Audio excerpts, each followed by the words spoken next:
Muito boa noite, boa tarde, na verdade, com esse sol alto ainda podemos dizer que é boa tarde, né, a todos. Estamos iniciando mais um ano, 2019, com uma nova temporada, né, do Shima Talks, hoje com nossos talkers aqui, que vieram especialmente para o tema hoje sobre tendências tecnológicas para o 2019, né, e dentro de cada especialidade de cada um, vamos trazer algumas novidades, né, dentro das suas áreas, né. Estamos sempre agradecendo aos nossos mantenedores, a Prefeitura Municipal de Lages, a FAPESC, nossos patrocinadores, a Serumar e a Erva Mate Bela Vista. Elisandro vai nos acompanhar hoje, né? O Clayton, que sempre faz a apresentação comigo, hoje me deixou, né? Mas estamos bem acompanhados aqui com o Elisandro, que vai fazer o nosso apoio. Então, satisfação, Gil, estar participando mais uma vez desse programa que foi sucesso em 2018, né? Revelação, e agora novamente em 2019.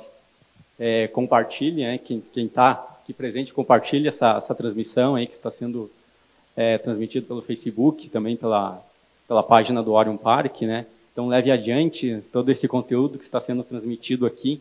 Assista também os programas anteriores lá no canal do Orion no YouTube, assim como todo o conteúdo gerado pelo Orion Park, né? Então, Gil, quem você convidou hoje de especialistas para falar um pouco sobre tendências tecnológicas para 2019? Então, a gente se preocupou um pouco de trazer um público um pouco mais heterogêneo, no sentido para, se fala em tecnologia, né, não, vão ser todos desenvolvedores, né, e a gente quis trazer assim, umas provocações, assim, de trazer desenvolvedores, mas pessoas que têm um entendimento sobre o mercado, uma visão mais acadêmica e alguns outros ecossistemas, né. Então, para isso, a gente convidou o Guilherme Lete, né, do IEL, aqui de Santa Catarina, o Hugo, que é gerente de desenvolvimento e pesquisa e desenvolvimento da NDD, né, o professor Carlos, aqui do IFSC, né, o pessoal, o Ranieri e a Maria Isabel, que são do X-Lab, da Flex, lá de Florianópolis, que vieram especialmente prestigiar nosso evento aqui, e a professora Cristina Keiko, que é pró-reitora de pesquisa, né, da Uniplac. Então, hoje a gente está um pouco desfalcado também, né, Elisandro? Nosso patrocinador, a Luana da Erva Mate Bela Vista não veio, né, mas ela deixou uma missão para nós, né? Então, a Luana pediu desculpas por não poder participar hoje, né? Mas a Erva Mate Bela Vista tem boas novidades, está vindo para Lages, está trazendo a sua estrutura, né, para distribuir a boa erva mate para Lages e região. Só que nós temos que fazer aquele momento cultural do chimarrão, né? E a gente estava se dando conta que ainda não tínhamos passado aqui no Shima Talks o poema do chimarrão, poesia do chimarrão. Exato. De Glaucus Saraiva. Chimarrão. Amargo doce que eu sorvo, um beijo em lábios de prata. Tens o perfume da mata, molhada pelo sereno, e a cuia, seio moreno, que passa de mão em mão, traduz no meu chimarrão, em sua simplicidade, a velha hospitalidade da gente do meu rincão. Trazes a minha lembrança, neste teu sabor selvagem, a mística beberagem do feiticeiro charrua e o perfil da lança nua, encravada na coxilha, apontando firme a trilha, por onde rolou a história, empoeirada de glórias, de tradição farroupilha. Em teus últimos arrancos, ao ronco do teu findar, ouço um potro a corcovear na imensidão deste pampa, e em minha mente se estampa, reboando nos confins, a voz febril dos clarins, repinicando, avançar. E então eu fico a pensar, apertando o lábio assim, que o amargo está no fim, e a seiva forte que eu sinto é o sangue de 35 que volta verde para mim.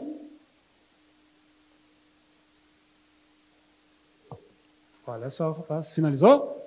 Esse é um momento cultural, né? Mas como a gente também não pode só falar pelo lado cultural, vamos ao momento economia do chimarrão também com o Gil aí. Exato. Então, com o passar do tempo, até nós estávamos comentando aqui com a Luciana aqui no início, né? Existem vários estilos de erva mate, né? Então, esses momentos nos trazem assim, alguns conhecimentos, digamos, técnicos do próprio chimarrão, cultural, como você falou, né? Mas tem alguns aspectos econômicos, né? Então, a gente foi buscar algumas informações, né, sobre o sistema, né, de produção da erva mate, né, e questão de alguns números também, alguns dados interessantes que eu vou passar para vocês aqui, né, em termos de produção. Então, hoje o Paraná é o maior produtor do Brasil, né, então produz mais de 70 milhões de toneladas, depois vem o Rio Grande do Sul com 65 e Santa Catarina em terceiro, né. Pela questão cultural também vem a calhar, digamos assim, com essa maior produção em alguns estados outros. Falando de consumo, né, então o Rio Grande do Sul ainda é o maior consumidor, né, disparado, grande consumidor, depois vem Santa Catarina e Paraná. E esses estados, né, o Brasil como um todo, eles são o maior exportador de erva mate do mundo, né? Então, assim, um fato curioso, né? Então, o Uruguai hoje é o maior comprador de erva mate da produção brasileira, né? Em segundo lugar vem o Chile. Em terceiro lugar, acredito, em Estados Unidos. Quarto, França e Espanha. Eu lembro que em algum momento eu participei em alguns eventos do evento da CONAGE, né, que é a Confederação Nacional do Jovem Empresário, e havia um trabalho muito interessante com produção de erva mate para vender para a Alemanha. Então, hoje, principalmente esse pessoal de desenvolvimento, que gosta muito de cafeína, né, o pessoal está utilizando erva mate lá para tomar como chá, né, chamate, né, e aquele estimulante natural, né. Então, ele tem uma grande concentração de cafeína, né, e o pessoal está usando bastante lá. Então, uma dica para o pessoal que quer explorar esse nicho de mercado, digamos assim. E falando um pouquinho também sobre consumo per capita, né? Então, o Rio Grande do Sul é o maior consumidor, né? Absoluto, digamos assim, né? Então, uma média de consumo de 9 quilos por ano, por pessoa, né? Paraná, aliás, Santa Catarina vem em segundo, com 4 quilos, Paraná em terceiro, 2 quilos, e depois Mato Grosso Sul e Mato Grosso também em quarto lugar. Consumo per capita por habitante, quem será? Uruguai, maior consumidor, né? Então, 10 quilos ano, né? Depois a Argentina, 6 quilos, depois Paraguai, 4 quilos, vejam bem, Síria em quarto lugar, e depois só que vem o Brasil, né? Então, o Brasil, pela questão territorial, né, são muitos habitantes, né, o consumo se pega mais no sul, se pegar só o sul, com certeza vai ser diferente, né? Então, a gente vem trazendo algumas dicas assim, né, para quem não tem esse hábito. E um dos detalhes do chimarrão ele tem que estar circulando. Então, nós temos umas cuias aqui, pessoal, ficam à vontade, podem servir ali seu chimarrão, passar para o vizinho, que você vai pegar uma garrafa e ir passando também, né? Então, assim, esse é o momento, né, sempre oferecido pela Erva Mate Bela Vista. Hoje, como o Lisandro falou, eles não estão aqui, estão se preparando, se remodelando, para vir com algumas novidades para o próximo Shima Talks, né? Gostaria de aproveitar também um momento aqui, se vocês olharem, tem esse QR Code aqui dos lados, né? Isso é um cadastro, né, um formulário para cada um de vocês, se tiverem interesse, se tornarem um avaliador dos projetos inovadores do Orion, né?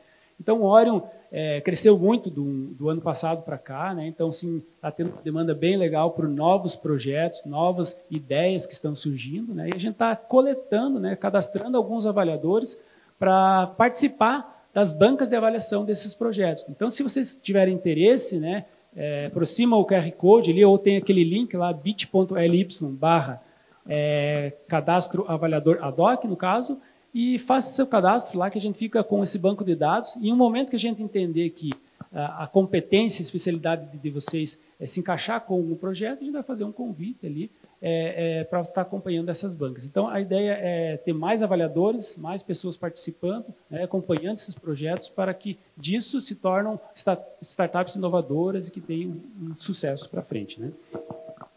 Aí surgiu o Orion Park, não é só o Shima Talks, né? São muitas ações acontecendo aqui dentro, muitas iniciativas de desenvolvimento da cidade passam pelo Orion, passam pelo setor de tecnologia e inovação.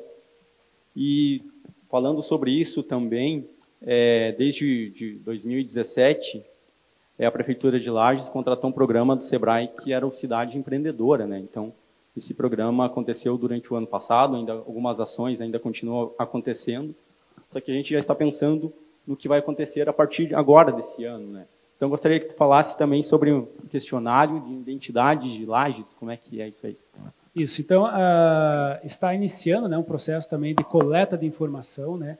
Talvez alguns de vocês já acompanharam, saiu bastante no Correio Lagiano, na mídia ali, né? Qual é a cara de Lages? Né? Então, assim, se eu for vender Lages hoje, qual seria a cara de Lages? Florianópolis, né? Está trabalhando bem aquela pegada de cidade criativa, né? Pois Ilha da Magia, a cidade tech, bem relacionada ao tech, agora está indo para uma cidade criativa, né? Então, assim, se cria, digamos assim, uma imagem, né? Uma identidade da cidade. E Lages a gente está pensando em desenvolver isso também, né? Então, tem um trabalho que vem junto com o Cidade Empreendedora, Tayo Altenini, foi um grande parceiro, né? Que fez todo o acompanhamento, né, do projeto, e ele evoluiu, né? Então, hoje, se criou um comitê de pessoas que estão interessadas em entidades, representando entidades, né, que têm interesse em galgar buscar novos desafios, né? Então, um dos desafios seria isso. Qual, se Lages fosse ter uma marca? Que marca seria? Ela seria lembrada pelo quê, né? Então, está rolando também um questionário, né? Depois a gente pode estar compartilhando com vocês. Eu não imprimi o QR Code aqui, mas se vocês quiserem digitar lá é fácil. plid.in/Lages. Aí ele já abre o formulário. A gente pode estar compartilhando também pelas redes sociais. Ele é um questionário que vai sentir, digamos assim, a percepção das pessoas com a cidade de Lages, né? Então, assim, é uma pegada, digamos assim, mais de marketing, né? De um trabalho de agência de publicidade, né, que está trabalhando algumas informações para se trabalhar uns próximos eventos. Provavelmente em fevereiro vai ter um evento grande sobre o tema, né, e vai, digamos assim, estender mais a comunidade de maneira geral. Mas agora está sendo coletadas essas informações, né? Elisandro. Então, obrigado, Gil. Passado esse momento em que só nós falamos, vamos dar voz aos nossos convidados aqui. Então, começando aqui pela minha direita, gostaria que o Guilherme, representando a Fiesc, falasse um pouco sobre o nosso tema, né, tendências tecnológicas para 2019. Então, por favor, fique à vontade, Guilherme.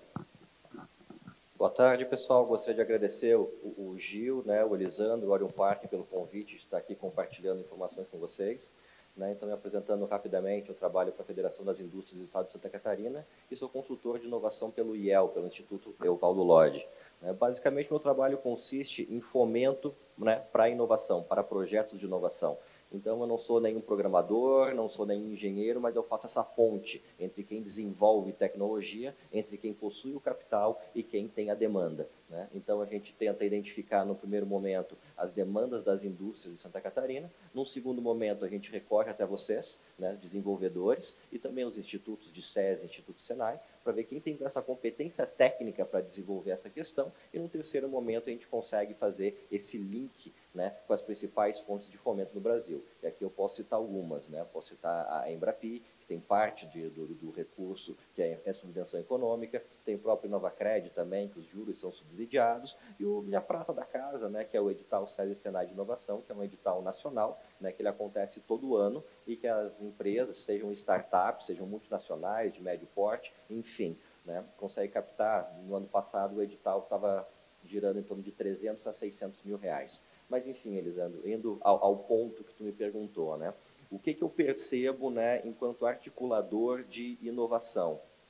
Existe uma pegada muito forte para a questão da indústria 4.0.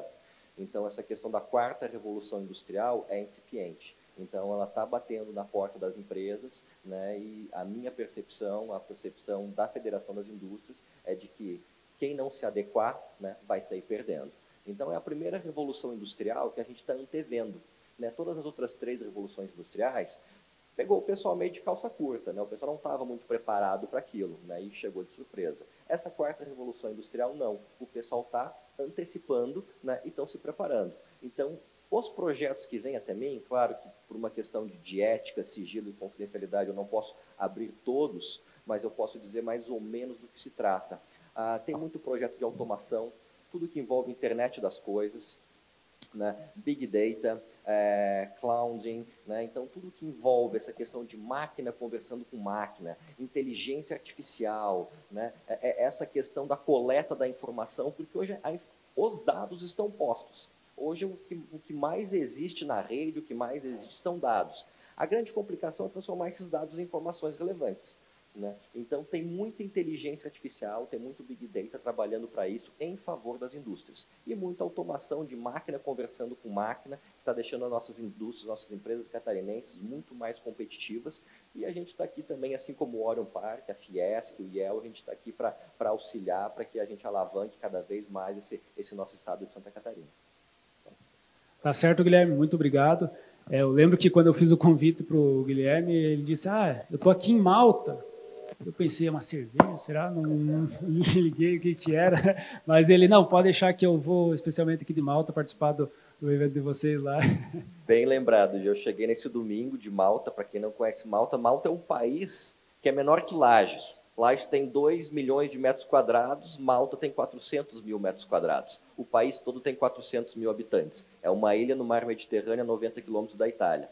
E detalhe, existe hoje um mercado muito forte em Malta de iGames. Então, assim, quem desenvolve games, né, de apostas, poker, que o pessoal está apostando muito, está indo para Malta, então está se desenvolvendo um mercado gigantesco nesse sentido lá. Eles recebem muitos navios de cruzeiro, então até encontrei um brasileiro que ele estava lá, ele, olha, Guilherme, faz 3 meses que eu estou aqui, vim para morar, né, a gente está lançando um game agora que vai surgir agora, a gente vai lançar em Portugal, vai vir agora para Malta, então assim, muita gente indo para lá para trabalhar com esses jogos, né, e aí está outra pegada também, que eu acho que é uma tendência tecnológica, a gamificação. Né, não só jogos de apostas, não só o iGames, né, mas e-learning também, essa questão acho que é muito, muito importante para a nossa cultura e para o desenvolvimento do nosso país. Obrigado, Guilherme, de novo. Você que tem essa participação com as indústrias, né, tem muito a contribuir, né, essa questão de fontes de recursos também, você trabalha muito com isso, né, tem muito recurso, né, às vezes falta, como a gente costuma falar, faltam bons projetos bem estruturados, né. Dando sequência, então, na sequência temos o Hugo, então, o Hugo que é gerente de pesquisa e desenvolvimento da NDD, uma das principais empresas aqui da região, né, empresa lagiana, né, e que trabalha com muita inovação, né, eu tive a oportunidade de trabalhar há um tempo, né. Hugo, o que você tem para trazer para nós? Então? Boa tarde a todos, boa tarde, Gil. Então, primeiro agradecer o teu convite, né, para mim é um prazer participar aqui da comunidade de vocês, faz parte do nosso dia a dia aí de trabalho e vir aqui contribuir, para mim é sensacional. Uma breve introdução também, que nem o nosso amigo fez. Eu sou de uma carreira bem técnica, então desde 2013 eu trabalho com programação, então minha carreira é toda baseada em prática, né, de programação. Já fui professor também da Uniplac, assim como alguns colegas aqui, durante 7 anos. E hoje eu lidero lá na NDD uma equipe de liderança técnica na área de inovação e pesquisa, né? O que seria o nosso foco para esse 2019? Na verdade, a gente não tem, se for refletir no ramo de software, nenhuma grande novidade para 2019. Na verdade, o nosso aspecto que a gente vai mais focar é a consolidação de tendências que já vem ocorrendo há um bom tempo. IA, Big Data, Data Science, não são termos que surgiram em 2018, né? Mas a consolidação disso é um grande desafio, principalmente para as empresas. E eu sei que uma das coisas que nós vamos trabalhar, e a maioria do mercado de software está trabalhando, é a automação, a palavra automação. E aí ela tem vários desdobramentos. Ela tem, por exemplo, desdobramentos no sentido de você, como o nosso colega falou aqui, de indústria 4.0, que seria muito ligado com a internet das coisas, a gente pegar algum dispositivo e conectar na internet, dar uma certa autonomia para que ele automatize algumas tarefas e trabalhe de um modo a trazer benefício para as pessoas, empresas e etc. Né? Existe um outro modelo de automação que está muito forte nas empresas de software, e principalmente em startups, que é você não criar mais um software sem você ter uma certa automatização dos teus processos de desenvolvimento de software. O que é isso? É você ter um controle de tudo que está acontecendo de maneira automatizada. Criar banco de dados de maneira automática, liberar um ambiente para deploy de maneira automática, um ambiente para teste, criar uma máquina virtual, derrubar uma máquina virtual. Isso aí são situações que não podem mais ocorrer de maneira manual. Isso aí é base da nossa área, que isso ocorra de maneira automatizada. Então, a palavra automatizar está muito forte também nesse sentido. E, por fim, que eu acho que é o mais importante, é você também automatizar os softwares. Os nossos usuários hoje eles estão cada vez mais exigentes em relação à qualidade e já não é mais aceitável que um usuário corra atrás da informação dentro do teu software. Ele não tem que estar buscando um relatório para encontrar a informação que ele quer. Deve existir rotinas automatizadas que procurem o usuário e notifiquem ele de que algo ocorreu e ele precisa saber daquilo. Esse também é um dos grandes desafios de automação. Entra no leque de melhorar o software, né? Aí, para isso, vamos lá, falando de automação como um grande guarda-chuva, a gente tem essas outras áreas que acabam colaborando com isso. Por exemplo, Big Data. Sem eu ter um grande volume de dados, eu não vou conseguir me antever e mostrar alguma coisa. A própria Machine Learning. Se eu não tiver um aprendizado de máquina, eu não vou conseguir analisar os dados e fornecer algo para o usuário. E, por fim, experiência de usuário, que o UX Design, né, hoje é bem conceituado.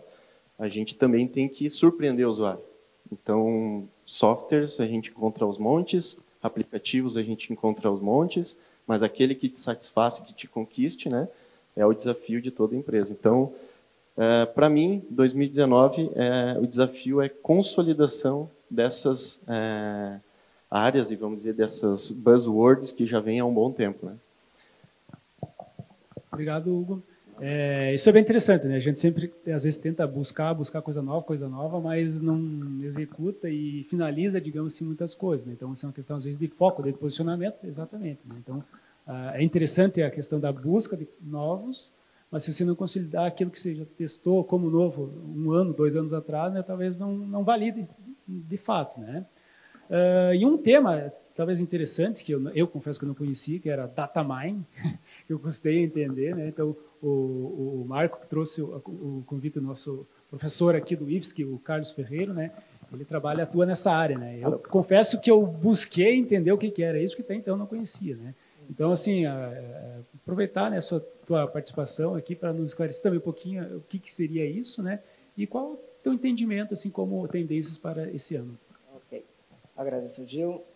Agradeço a todos aqui do Orion Park. Agradeço o Renan, que fez o link, né, para eu saber desse evento e para poder participar. Também ao Marco, né, que a gente trocou umas ideias por e-mail. E me explicaram também como é que esse evento, que parece bem interessante, funcionar. Bom, meu nome é Carlos Andrés e eu trabalho aqui no IFSC. Eu sou professor, ministro aula de algumas disciplinas e, dentre elas, ministro a disciplina de Data Mining, né, ou mineração de dados, né. Essa área talvez um pouco desconhecida no passado, né, por várias pessoas, hoje adquire um novo nome com um contexto um pouco mais de mercado, que é chamado de Data Science, né? Então tem tudo a ver com justamente essa parte de extrair conhecimento, extrair informações relevantes para poder ajudar em algum domínio específico, né? Com certeza, então, Data Mining é um dos termos mais próximos justamente de Data Science. Só que, talvez, indo para a parte do que seria uma tendência para 2019, eu acho que Data Science, associado com outras áreas, como Big Data, Indústria 4.0 e tal, com certeza, eu acho que o mercado está precisando de um monte de pessoas que saibam analisar dados, que tenham conhecimento dessas ferramentas de Data Science, né? Não necessariamente tem que ser grandes volumes de dados, né? Às vezes podem ser volumes de dados menores, mas eles têm que ser suficientes para poder chegar em algum objetivo. Okay? Então, eu diria assim que o maior objetivo de Data Science seria, então, tentar transformar modelos matemáticos preditivos em alguma coisa que seja útil para a empresa, como, por exemplo, lucros, satisfação de clientes, enfim, sempre com esse olhar de mercado. Nesse processo de Data Science, na verdade, temos vários atores, né? O cientista de dados, inclusive, na minha opinião, faz uma das partes desse processo de Data Science, que envolve pessoas da área de negócios, que envolve pessoas da área de engenharia de dados, que é outro nome, Data Engineer, e também outro ator que se chama Data Mining, Machine Learning Engineer, em que eles têm papéis diferentes dentro do processo de você ter uma ideia de como os dados que você armazenar numa empresa podem ajudar em alguma vantagem competitiva, algum produto novo para ti, e até coletar quais dados desses todos que você tem, como que você vai transformar, que modelos preditivos você vai realizar e como que você vai colocar isso realmente em produção como um produto. É realmente um desafio tremendo, né? Bom, e agora falando um pouco sobre a minha experiência, eu trabalho desde a graduação, fiz graduação em Ciência da Computação, mestrado em Ciência da Computação e estou terminando meu doutorado na área também.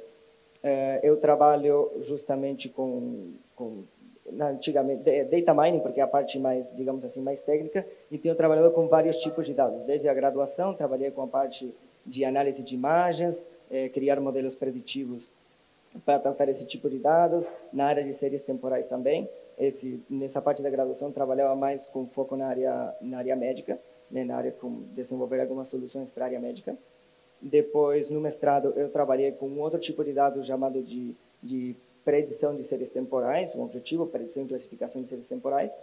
E no doutorado, eu trabalho com dados espaço-temporais, que basicamente seria o movimento, né, das pessoas ou de algum objeto ao longo do tempo. Por exemplo, nossas trajetórias de GPS, que a gente armazena no celular. Então, isso hoje é um objeto de estudo muito grande, né? Principalmente pelo fato de que as nossas localizações, elas fazem com que a gente tenha um poder maior de coleta de dados, por exemplo, os lugares onde a gente está, quanto tempo a gente permanece, que atividades que a gente desenvolve nos lugares, e poder sumarizar toda essa informação e poder analisá-la para extrair algum conhecimento novo é uma coisa que é muito nova, são métodos bem novos que estão surgindo. Na verdade, tem bem poucos métodos para poder fazer isso, né?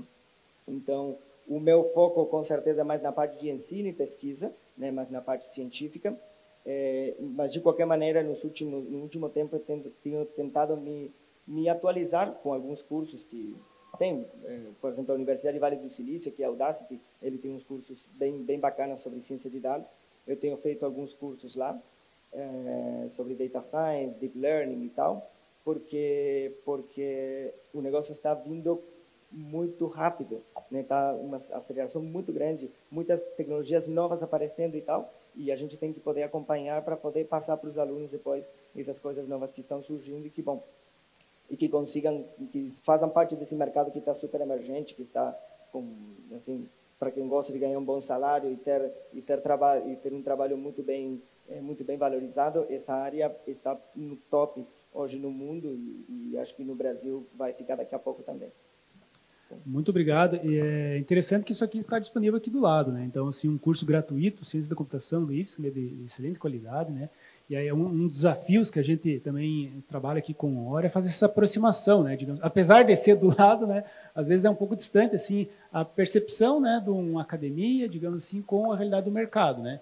Então, assim, o Orion, né, pela essa estrutura, né, de tríplice hélice da inovação, a gente busca trazer a comunidade, trazer as universidades, o poder público, né, com a academia, né? Então, isso que a gente procura desenvolver e tentar aproximar mais, né, assim, as ações realizadas dentro da universidade tem que sair para fora, tem que criar novas empresas, fazer essa aproximação com as empresas, né? Isso, além da tecnologia, tem que ter digamos assim, essa funcionalidade, digamos assim, né, de aproximação com o mercado, né?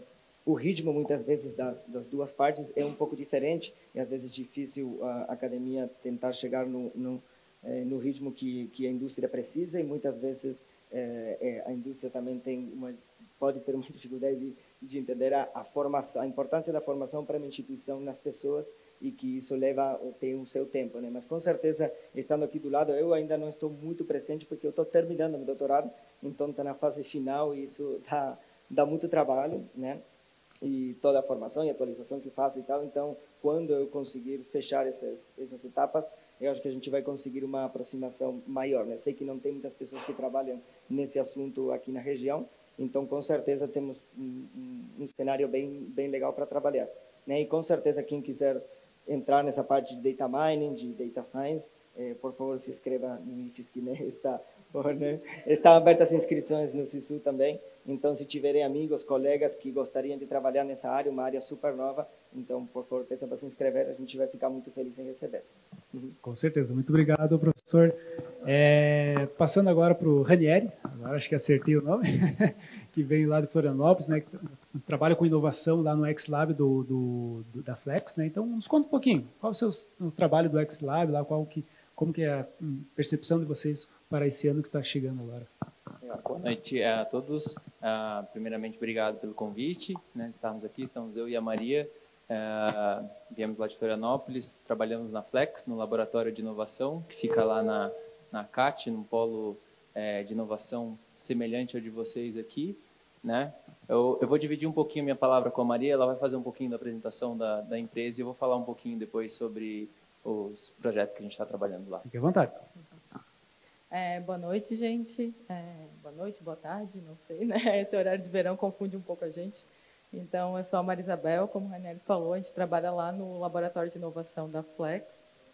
E a Flex, para quem não conhece, é uma empresa que oferece soluções para gestão de relacionamento com o cliente.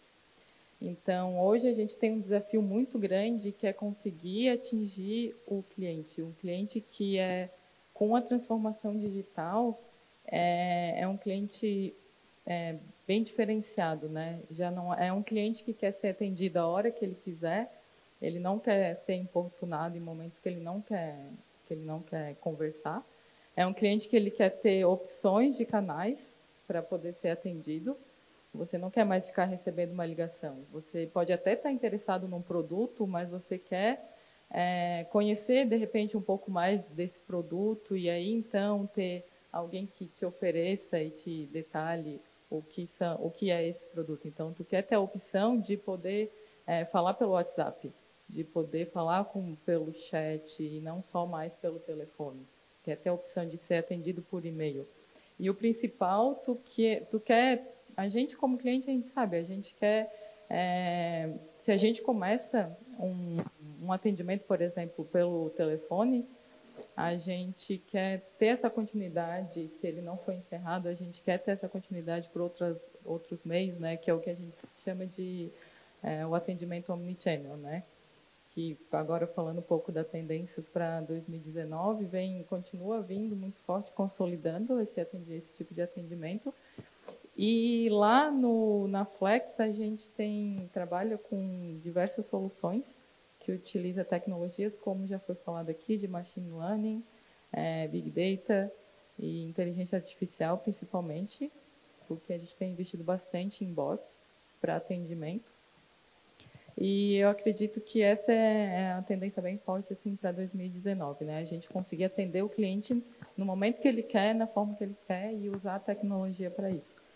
Até vou, então, passar para o Ranieri aqui para ele contar um pouquinho do que a gente está trabalhando, até para vocês conhecerem, de repente, depois, se interessarem. Bom, como a Maria falou, a gente está trabalhando com aplicações nesse sentido de bots que façam o atendimento conforme a nossa necessidade, né? O atendimento no horário que a gente quer, então, talvez não vai ter uma pessoa lá para nos atender meia-noite, 1h, mas a gente vai ter talvez um robozinho ou algum chat, alguma coisa que possa nos auxiliar, né? Então, para isso a gente está trabalhando forte com tecnologias de inteligência artificial, né? Para dar inteligência a esses mecanismos para poder alcançar os objetivos. Por exemplo, se você quiser, sei lá, verificar passagens através de um chat, você não quer mais acessar um website para fazer pesquisas. Você vai lá o WhatsApp é o que está na nossa mão hoje em dia, né? A gente tem trabalhado forte com isso para fazer robôs com cognição, né? Para que não tenha ali um humano para fazer o atendimento, e sim um chat cognitivo que possa nos ajudar. E também estamos estudando agora para 2019 forte a parte de... Me fugiu a palavra agora, como é que é o nome daquele...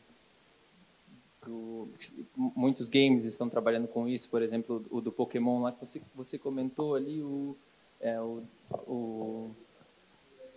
isso, realidade aumentada. Desculpa.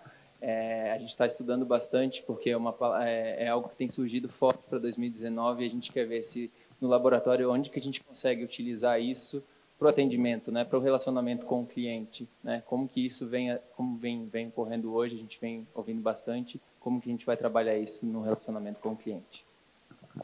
Obrigado, Ranieri, Maria, Isabel, pela contribuição, Luciana também, que está nos acompanhando, né? A Flex, inclusive, está com algumas salas reservadas aqui, né, que também vão trabalhar com pesquisa e desenvolvimento, né? Então, isso é importante para nós, né? Digamos assim, traz acredita-se, né, no projeto Orion, digamos assim, né, como uma grande empresa investindo aqui, né, se dedicando, né? E eu falei com a Maria que eu já fui algumas vezes lá na CAT, mas não cheguei aí no XLab, mas na próxima vez, com certeza, eu vou fazer uma visita para vocês. A nossa sala aqui vai ser um bracinho nosso do XLab aqui em Lages também, para a gente poder desenvolver também soluções, pensando um pouquinho aqui também na região. Legal, muito obrigado. E concluindo a nossa breve apresentação dos talks, né, então a professora Cristina Keiko, lá da Uniplac, né, ela trabalha com a parte de pesquisa também, né, tem essa visão um pouco mais acadêmica, né, mas a professora Cristina, ano passado, retrasado, fez uma viagem para os Estados Unidos, né, uma missão empresarial lá no Vale do Silício, visitou NASA, algumas das principais universidades lá que são referências mundiais, né, em termos de desenvolvimento de novas tecnologias, né, e a contribuição que ela passou em algum momento numa reunião que nós tivemos no conselho aqui do Orion, né, achei bastante interessante, né, então, qual a sua percepção lá dessa visita, né, dessas referências, digamos assim, mundiais nessa área de pesquisa, né? Como você vê assim isso sendo aplicado de fato, né? Então, como que é o entendimento dele sobre a tecnologia, o desenvolvimento de novos processos, enfim, né? Qual a sua percepção que você teve ao estar lá? E como que, digamos assim, que essa distância com o Brasil, com o Lages, assim? Tudo bem? Boa tarde a todos, né? Primeiramente, agradecer ao convite do Gil, acho que foi não sei quantos convites, né?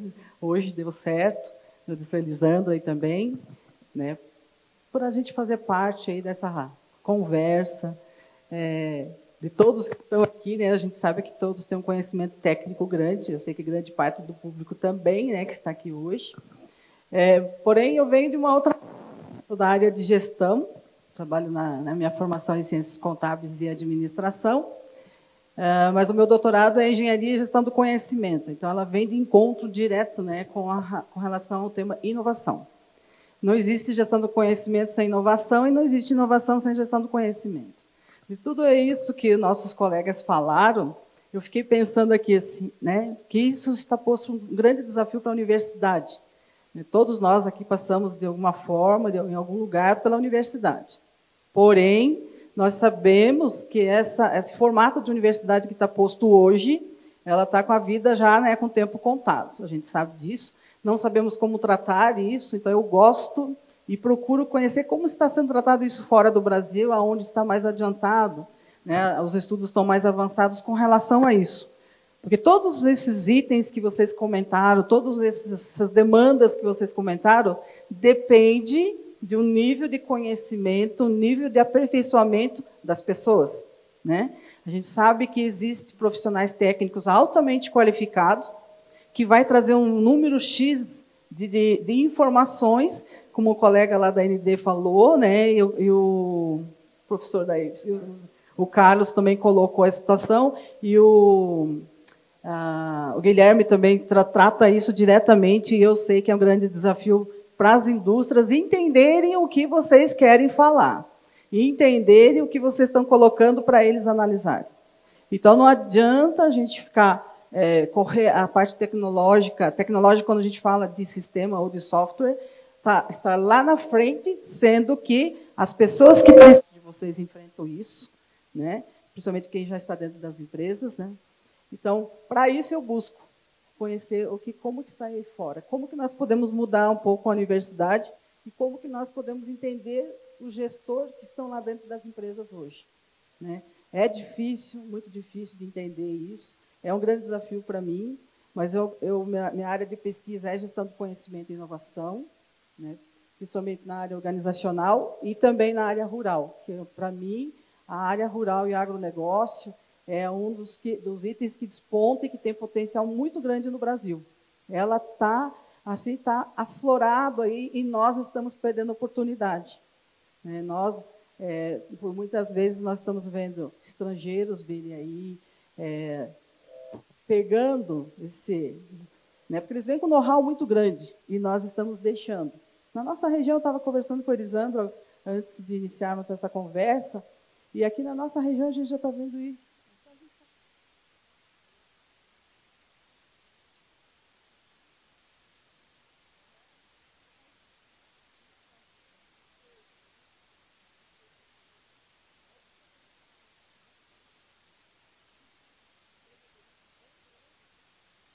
Estamos deixando passar. E isso é preocupante, né? Quando nós estamos falando de Lages e a região da Mures. Quando nós falamos em termos de Brasil, isso está ficando enorme. Vocês que são da área, vocês estão... Provavelmente tem vários colegas aí que é de fora do Brasil, né? Nós já estamos vendo o Carlos aqui, que está vindo da Argentina. Argentina, né, Carlos?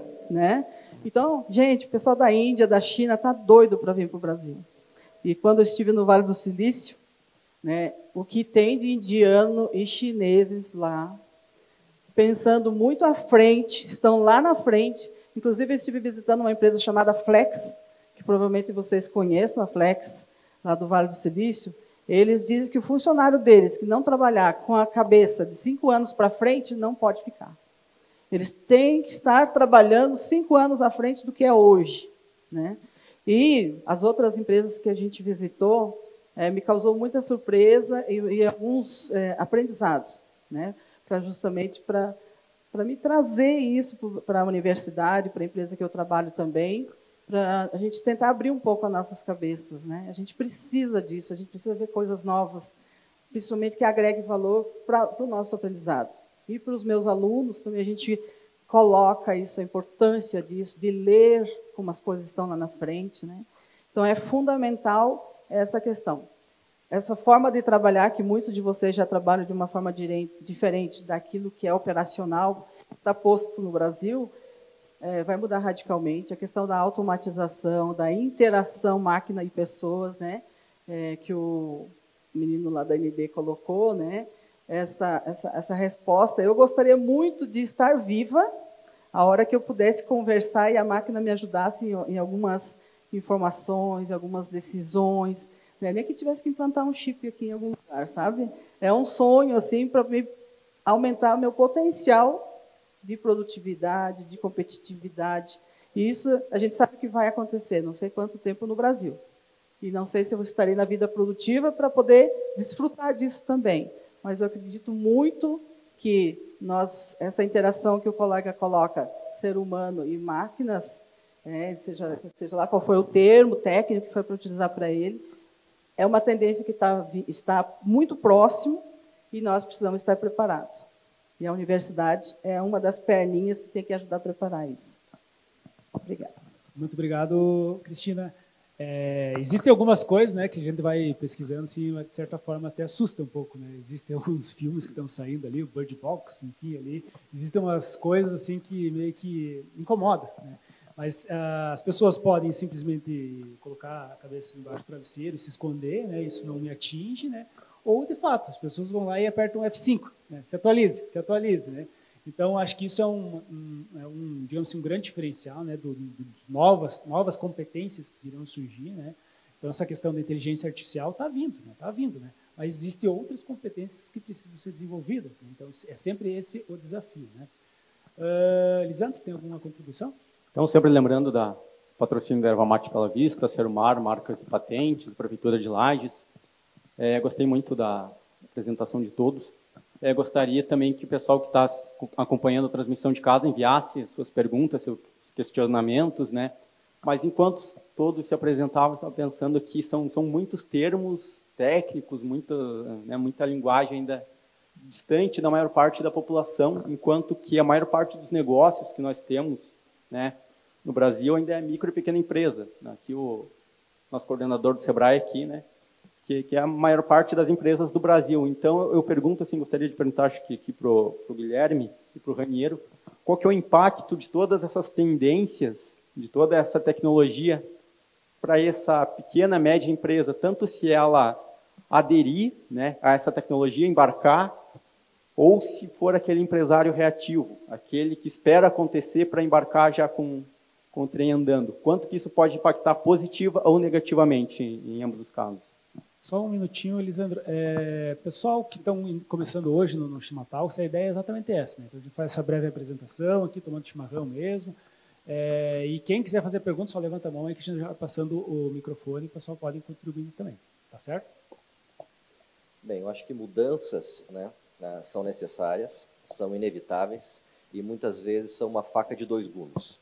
Eu acho que é uma excelente oportunidade para algumas empresas, né, independente do porte, pode ser uma microempresa, para alavancar o seu negócio, né, ela pode dar um salto quântico, né, via essas novas tecnologias, então ela pode se tornar extremamente competitiva.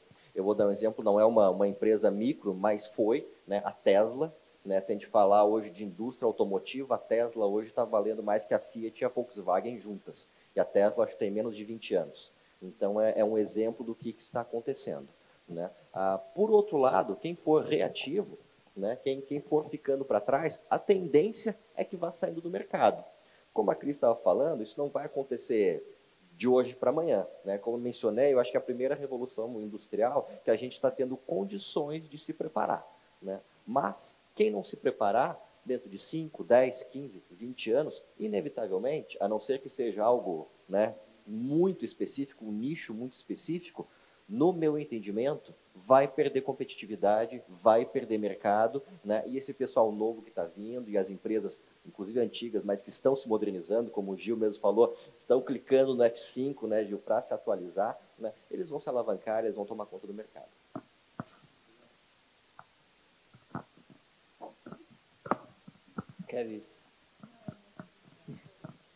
Quer perguntar? Bom, acredito que, bem como o colega falou, as empresas elas têm que correr atrás mesmo, porque senão vão ficar para trás. Se elas ficarem escondidinhas ou debaixo do travesseiro, como o colega falou, a gente tem aí, nós do ramo de relacionamento conseguimos ver, temos uma plataforma de atendimento multicanais, né? E a gente consegue ver o quanto isso vem auxiliando as empresas a atingirem os seus objetivos, né? Chegarem mais para frente. Porque a grande dificuldade hoje, claro, é falar com os nossos clientes, como lidar com os nossos clientes, como atender melhor os nossos clientes no tempo dele. Então, acredito que se eles ficarem debaixo dos travesseiros, aí vão ficar um pouco para trás. Boa tarde. A minha pergunta é mais para os acadêmicos da academia, né? Os professores, a Cris, o Carlos. A gente tem, não só na indústria, né, essa revolução 4.0, a revolução industrial, a nova revolução industrial, a gente também está sofrendo uma revolução na educação, né, no sistema de ensino, que a gente vê cada vez mais o ensino à distância, né, chamada Educação 3.0, se não me falha a memória, né, se eu acho que estou correta, me corrijam se eu não estiver, mas as nossas universidades, os nossos cursos aqui estão preparados para atender essa demanda, né, que não necessariamente o aluno precisa estar fisicamente aqui, ele pode estar em qualquer lugar do mundo, né, para cursar, para, enfim, aprender. Estamos preparados para esse futuro que é hoje, né? Já começou?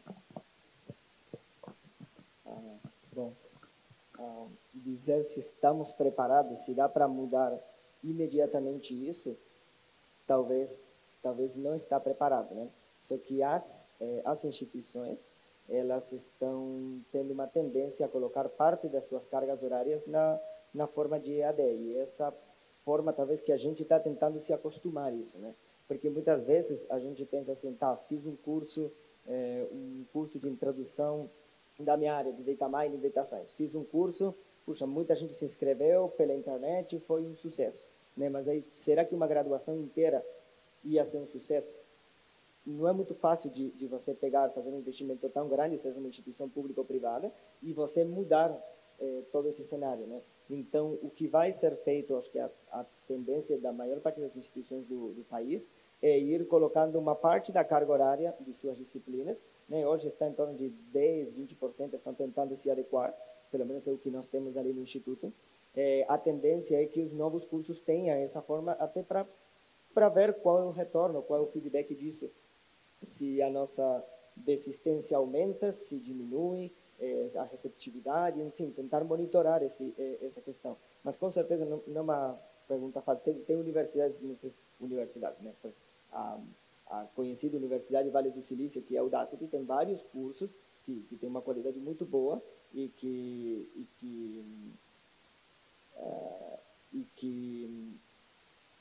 o material é muito bom, as explicações, os exercícios são todos muito bons, só que agora eu realmente não fiz uma graduação nisso. Eu estou realmente, depois de ter feito a graduação, mestrado, disciplina de doutorado, depois de ter feito doutorado, eu entro nesses cursos e digo, puxa, esse negócio aqui parece que funciona bem. Né? Agora, eu não sei, funciona bem para todo mundo, né? Não sei, é difícil. Não sei se estamos preparados para mudar, se a sociedade está para mudar e se nós também, sabe, como professores a gente está. Mas eu acho que a gente tem que ir tentando, né? Tem que disponibilizar essas disciplinas online, material online, e ver qual a receptividade que os alunos têm, né? Mas, assim, a nossa força, a gente discute isso uma vez por semana, pelo menos, ali no Instituto, e a tendência é essa, a gente está tentando fazer reuniões, grupos de trabalho, a gente chama grupos de trabalho justamente para tratar esses assuntos, e vamos ver, os novos cursos que a gente está criando já vão ter uma boa porção de carga horária na parte de IAD. E aí, talvez a gente consiga te responder melhor, tá? Ok. Luciana, se faz umas perguntas difíceis de responder. Isso. Não, quando nós falamos de ensino à distância, a gente tem que associar isso à questão cultural, né? Porque a questão cultural de uma região ou de um país influencia diretamente nas metodologias inovadoras, né? O IAD veio como uma metodologia inovadora para as pessoas que não têm tempo, coisa que é igual para todo mundo que está aqui, né? A questão do tempo.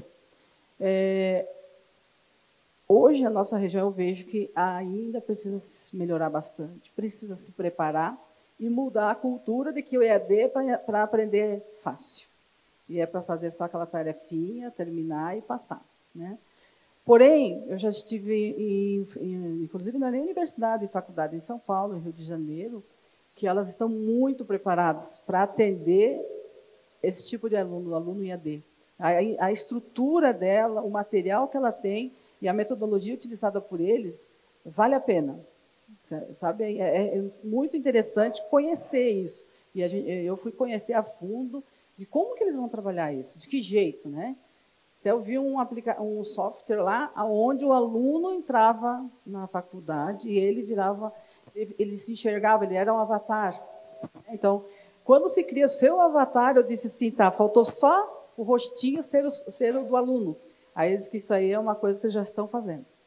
Para que quando você entra na sala de aula, vê a sala e você vê o avatar dele com o rosto dele, enxerga a professora também, inclusive os colegas que estão do lado. Isso, eu falei, poxa, isso é diferente, né? Os meninos que estão aí, isso é diferente, isso chama a atenção. Mostrar que é possível o IAD, é possível, mas precisa ser levado muito a sério, pelas IES que vão ofertar esta modalidade, né? Porque assim como o ensino presencial tem as coisas boas e as coisas ruins, no IAD também tem, né? Então, nós precisamos, é um desafio que está posto para nós. Eu já conheci alunos que fez IAD e é um profissional muito bom, e um presencial não tanto, e vice-versa. Então, depende muito da pessoa, o quanto ele quer aprender, né? Porque, por vezes, você estudar numa escola particular ou pública, diferencia? Não. Só depende da pessoa. Se você quer ser aquele profissional, né, um profissional realmente que vai contribuir para a sociedade, que vai realmente fazer a diferença, que é isso que a gente procura nas pessoas, as pessoas que queiram fazer a diferença nesse mundo, né? São poucos, não são muitos, não. Vocês que estão aqui podem ser classificados como uma das pessoas que queiram fazer a diferença e deixar a sua marquinha nesse mundo, certo? Mas quantos desses estão com essa proposta, com essa proposição? Não são muitos, não, né? Então, para mim, a questão do IAD tem muito a melhorar. Culturalmente, tem que desfazer esse rótulo de que é de ensino fácil, e não é. Eu já tentei fazer um IAD, não me adaptei. Eu disse, não, eu quero primeiro, antes de falar, eu quero testar. Eu sou muito de testar, né? Eu quero experimentar para ver se para mim poder falar. Então, eu não me adaptei, pelo menos naquele momento, de repente, não estava preparado, né? Mas hoje já entendo de uma forma diferente o ensino à distância. Mas isso vai de pessoa para pessoa e o quanto ativamente você quer se preparar para o mercado.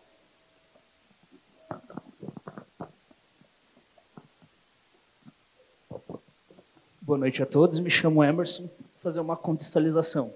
A gente vai falar de tecnologia e tendências, a gente sempre vai puxar para Big Data, inteligência artificial e afins. Mas, infelizmente, tem algumas coisas que, infelizmente, são consideradas como inovação. É a forma mais humana de eu tratar meu cliente ou meu usuário e a empatia que eu tenho por ele. Algumas empresas hoje estão se destacando no mercado com essa inovação, que não deveria ser uma obrigação de todas elas.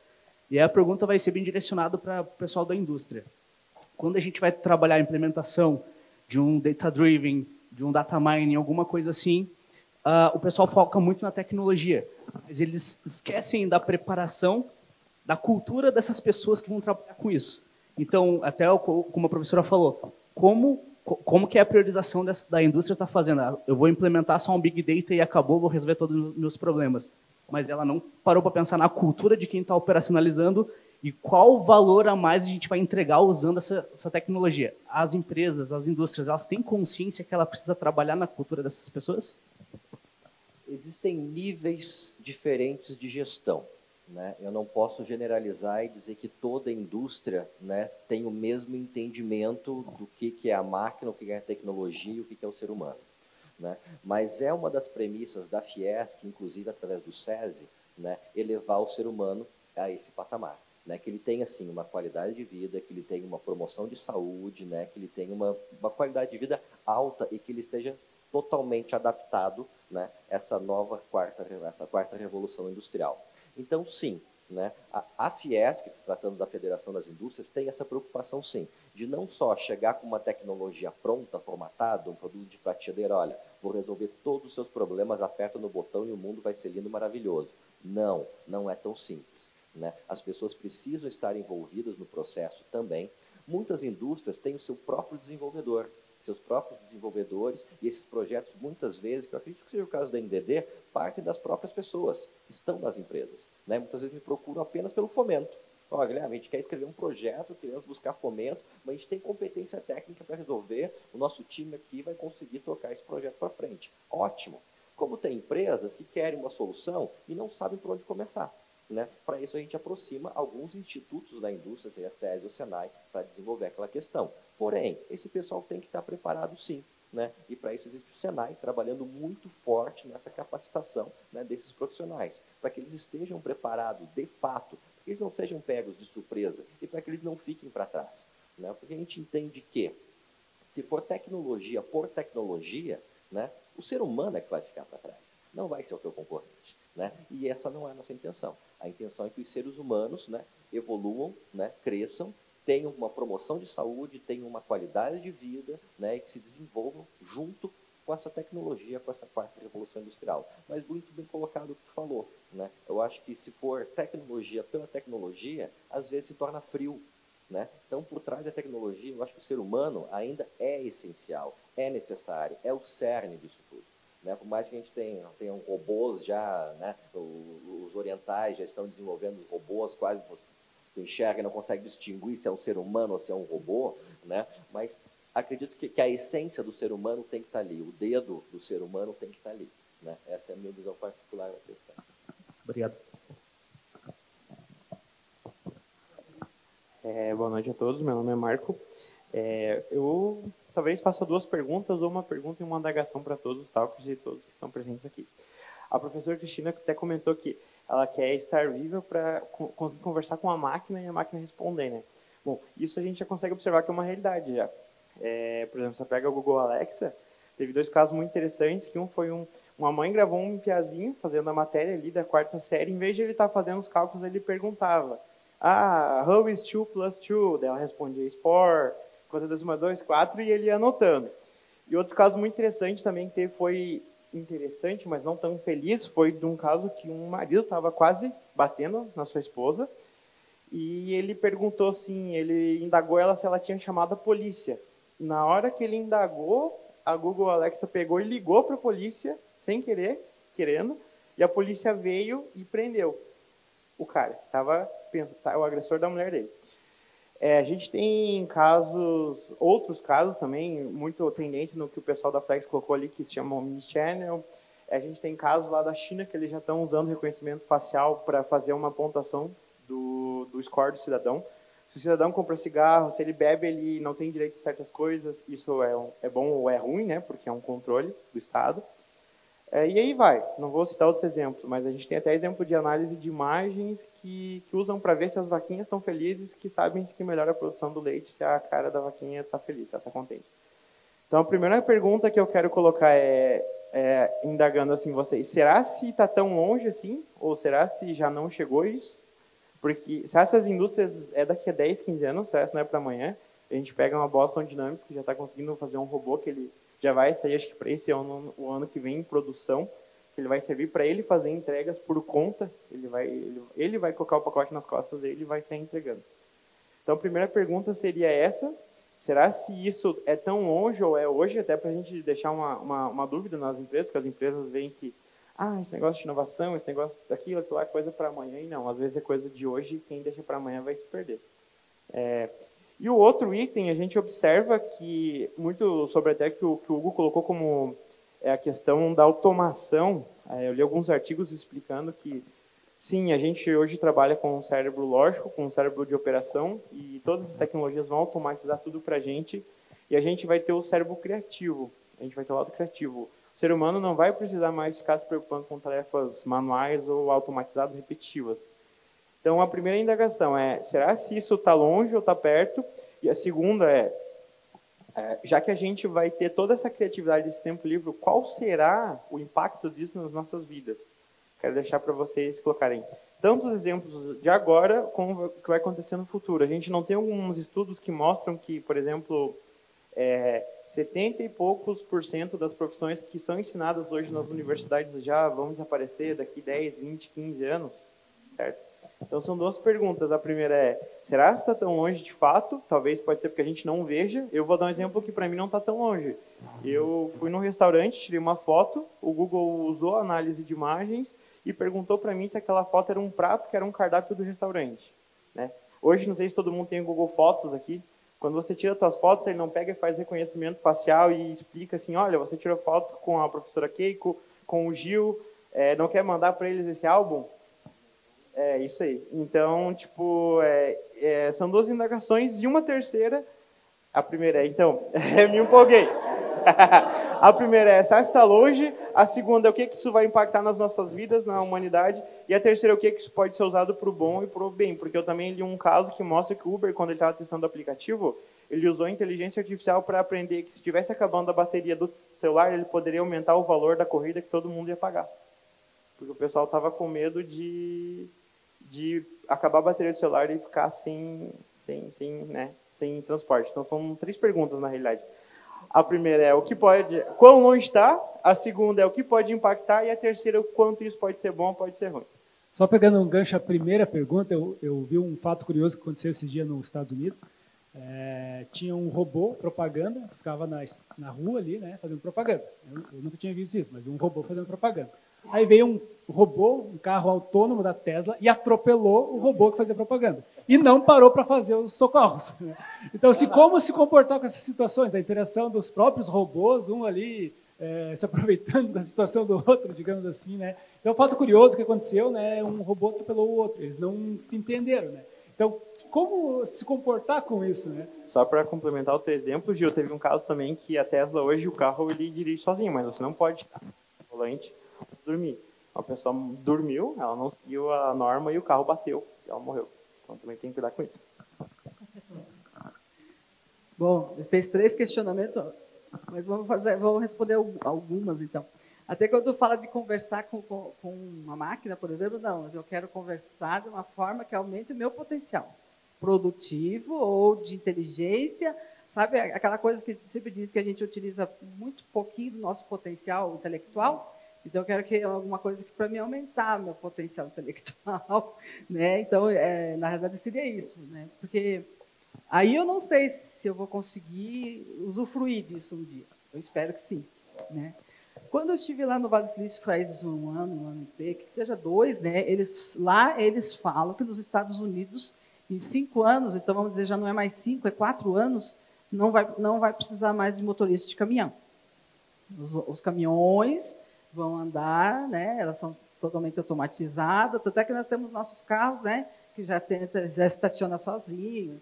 A partir desta lógica, né, os caminhões também vão tratar, porque ele vai ter rota para fazer local de parada, horário de parada, Então, motorista de caminhão é uma das profissões que será extinta. Aí eu disse, quando eu voltei para a empresa, que eu também trabalho na Transul, né?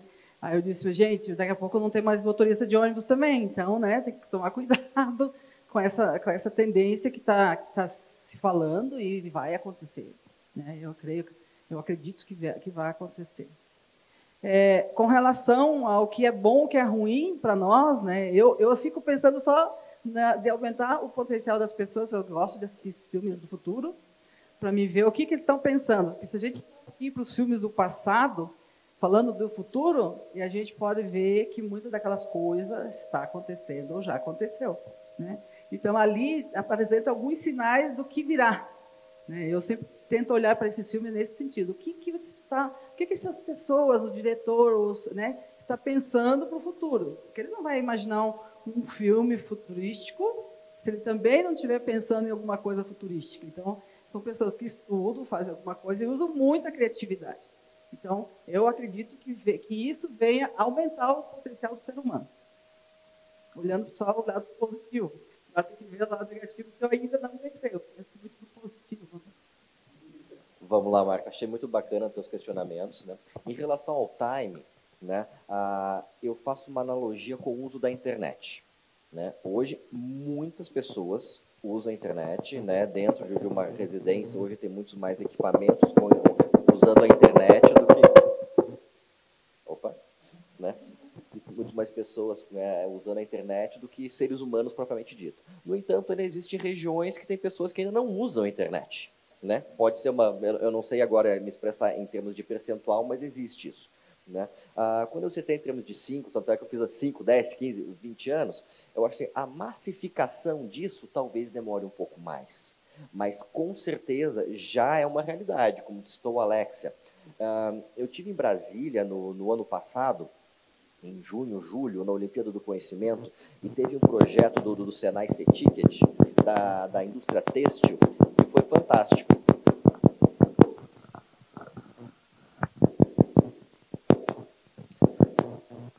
Esse projeto era como se fosse um provador virtual, né, com uma tecnologia de Kinect. Você não estava conectado, não utilizava fio nem nada, e você escolhia a peça de roupa que tu queria.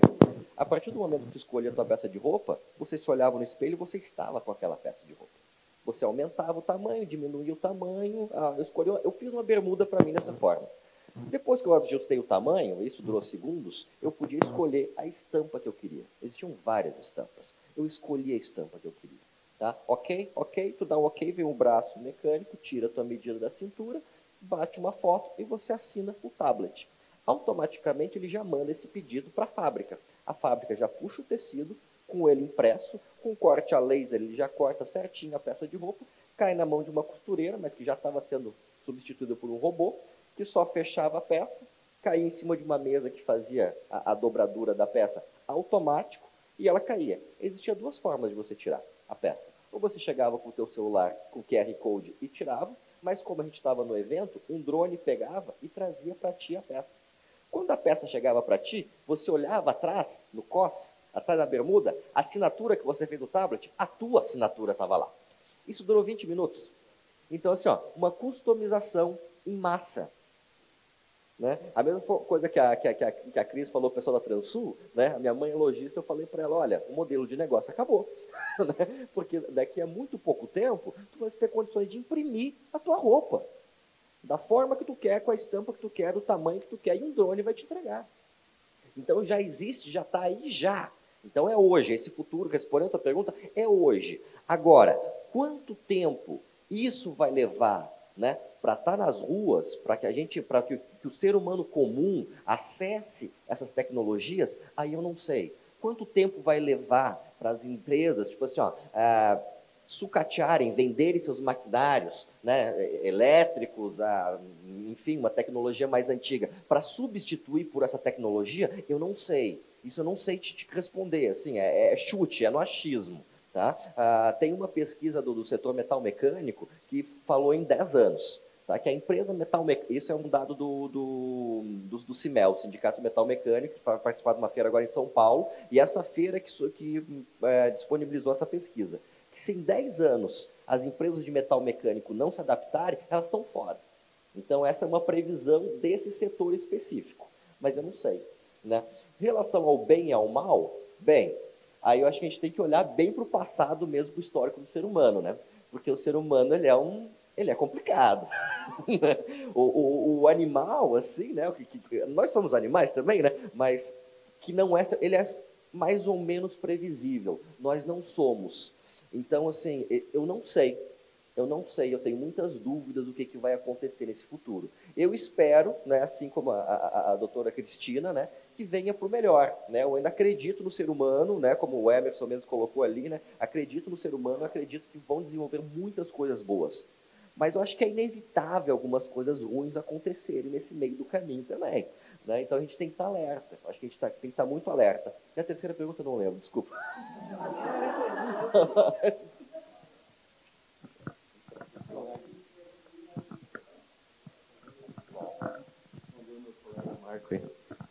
Marco, então vamos lá, 3 perguntas. Fiquei formulando a resposta aqui, não posso deixar passar, né? Em relação a se está próximo, na minha opinião, está próximo.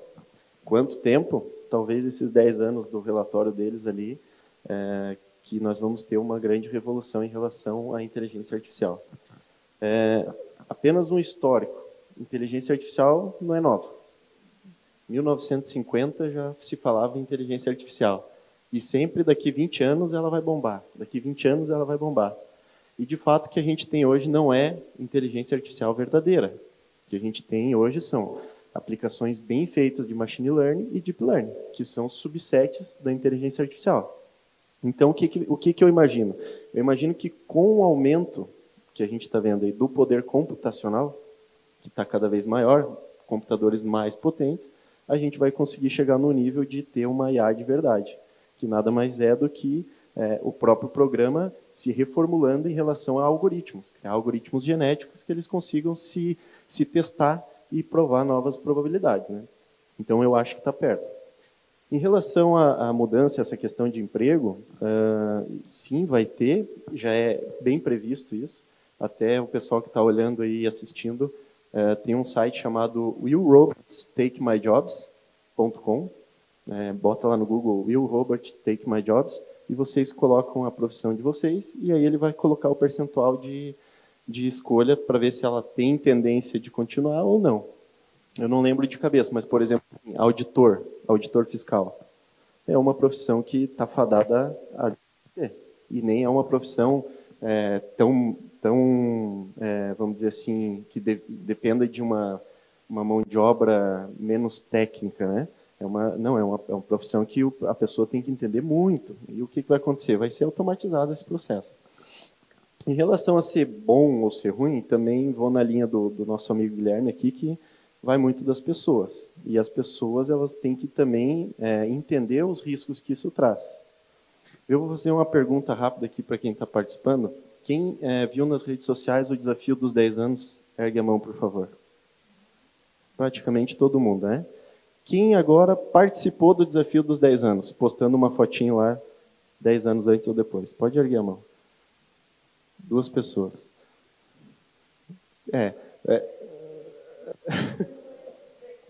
Teve um pessoalzinho que ficou com vergonha que eu vi aí nas redes sociais. Agora, vamos partir do pressuposto que a rede social, existe uma teoria de que ela provocou esse desafio dos 10 anos. Para quê? Para que ela enxergue você 10 anos atrás e 10 anos e como está hoje. E compare as tuas fotos e consiga afinar o algoritmo deles de reconhecimento facial. Ou seja, quem está participando disso está tendo uma interação humano-máquina sem perceber. Né? E, de repente, sem concordar. Né? Então, vocês veem aí nos noticiários que o Facebook, Uber, uma série de empresas, elas respondem processos por violação de uso de dados, né? Então, isso eu acho que a sociedade também tem que entender que, olha, é legal, vai trazer benefícios, mas também pode ser usado para o lado ruim, né? Então, fica a dica para, de repente, não é não postar, mas entender o que está por trás daquilo ali, e, de repente, não cair, às vezes, numa cilada, que cada vez mais as ciladas vão ser mais inteligentes, né? Vai ser difícil de identificar. Então, obrigado, Hugo. Obrigado, pessoal. Nós só vamos encerrar a nossa live, que nós estamos fazendo transmissão pelo Facebook, né? Então, assim, nós sempre utilizamos esse período de 1 hora, 1h10, 1h20, mais ou menos, né? Então, só agradecer o pessoal que nos acompanhou pelo Facebook, né? Aqui nós vamos continuar, então é um dos privilégios de quem vem, se inscreve e está aqui presente, então aqui vai até ter questionamentos, né? Então, agradecemos ao pessoal do Facebook, né? Pessoal, em outro momento, se vocês não conseguirem se inscrever, vai estar sempre disponível a live. No canal do Orion do YouTube tem os outros Shima Talks também, né? Em diferentes temáticas também, né? Então tá, pessoal, muito obrigado e até o próximo Shima Talks. Oh, oh, oh, oh, oh.